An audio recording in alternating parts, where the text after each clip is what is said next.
আজ আমার এত বড় সর্বনাশ হয়ে যাবে এটা আমি কখনোই ভাবিনি। আমার ঘরের কি অবস্থা হয়েছে তোমরা দেখো একবার। সত্যি তোমাদের কথা শোনাটা আমার অবশ্যই উচিত ছিল। তোমরা আমাকে অনেকবারই বলেছো যে এই ক্লদিং র্যাকটা ইউজ করো না, এটা কয়েকদিন পরেই ভেঙে পড়ে যাবে আর সমস্ত জিনিস নষ্ট হয়ে যাবে, যেটা কিন্তু একদমই সত্যি। প্রায় 5 মাস আগে আমি এই ক্লদিং র্যাকটা কিনেছিলাম অনলাইন থেকে। যেহেতু আমার ঘরে কোনো ওয়ার্ড্রপ বা কোনো শোকেস এখনো অব্দি নেওয়া হয়নি, তো যেই ড্রেসগুলো আমার প্রত্যেকদিন দরকার ছিল মোটামুটি ওই সমস্ত ড্রেস রাখার জন্যই আমি এরকম একটা ক্লদিং র্যাক কিনেছিলাম। অনেকেই আমায় বলেছিলে যে জিনিসটা ভেঙে যাবে, বেশি প্রেসার দিও না। আমি অবশ্য প্রথমে ভেবেছিলাম যে অল্প কিছু জিনিস রাখবো, এটা ভেঙে পড়ে যাওয়ার কোনো চান্সই নেই। কিন্তু যত দিন যাচ্ছিল আমার সমস্ত জিনিসগুলো আমি ওর মধ্যেই রাখছিলাম, যেহেতু আমার ঘরে আর কোনো ওয়ার্ড্রপ ছিল না। কিন্তু এইটুকু প্লাস্টিকের ক্লদিং র্যাকে যে এত জিনিস রাখা আমার উচিত হয়নি এটা আমার মাথা থেকেই বেরিয়ে গেছিল। মানে শীতের জামা, গরমের জামা, সমস্ত পার্সেল আমি সবকিছু ওর মধ্যেই রাখছিলাম। কিন্তু 5 মাস জিনিসটাকে এত লোড দেওয়ার পরেও মোটামুটি জিনিসটা বেঁচেই ছিল। কিন্তু যেদিন আমরা দুদিনের জন্য বাইরে ঘুরতে গেছিলাম, বাড়িতে এসে দেখি জিনিসটা পুরো উল্টে পড়ে আছে,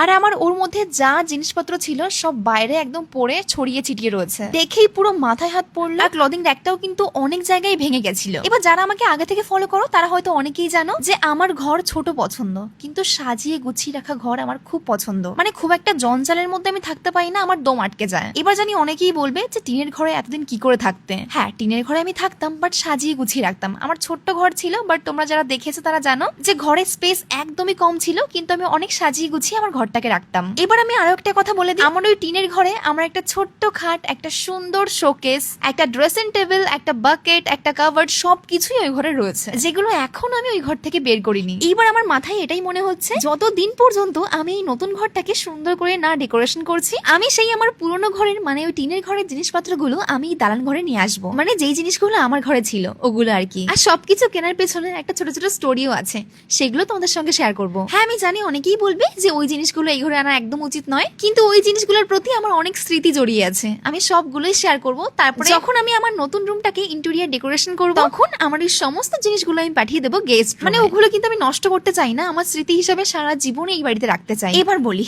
আমার এই ভাঙা ক্লোদিং র্যাকের এখন কি অবস্থা। ওটা পড়ে গিয়ে ভেঙে চুরে তো খুবই অবস্থা খারাপ হয়ে গেছিল, কিন্তু তাও ইনস্ট্যান্ট কিন্তু আমাদের সেই টিনের ঘর থেকে সমস্ত জিনিস বের করা কিন্তু সম্ভব নয়। সেই কারণেই আমাদের এই ভাঙা ক্লোদিং র্যাকটা আমরা কোনোভাবে একটু জোড়া লাগানোর চেষ্টা করেছি, যাতে কয়েকদিন আমি আমার যাবতীয় জিনিসপত্র ওতে রাখতে পারি। আর বেশিরভাগ যে পার্সেল বা জিনিসগুলো আমার দরকার পড়ে না সেগুলো কিন্তু আমি খাটের মধ্যে রেখে দিয়েছি। আর জানো তো, ওই টিনের ঘর থেকে সমস্ত জিনিস বের করতে হলে ওই ঘরটাও কিন্তু ভাঙতে হবে। খুব তাড়াতাড়ি সমস্ত জিনিসগুলো আমি বের করেও নিয়ে আসবো, আর সবটা তোমরা জানতেও পারবে। যাই হোক, তারপরে পুরোনো বেড কাভারটা পাল্টে নতুন একটা বেড কাভারও পাতলাম। এবার মনে হচ্ছে আমার ঘরটা একটু নিঃশ্বাস নিতে পারছে। মানে এসে যা অবস্থা দেখেছিলাম। কিছু টিপস দেওয়ার থাকলে আমায় অবশ্যই জানিও। Bye guys.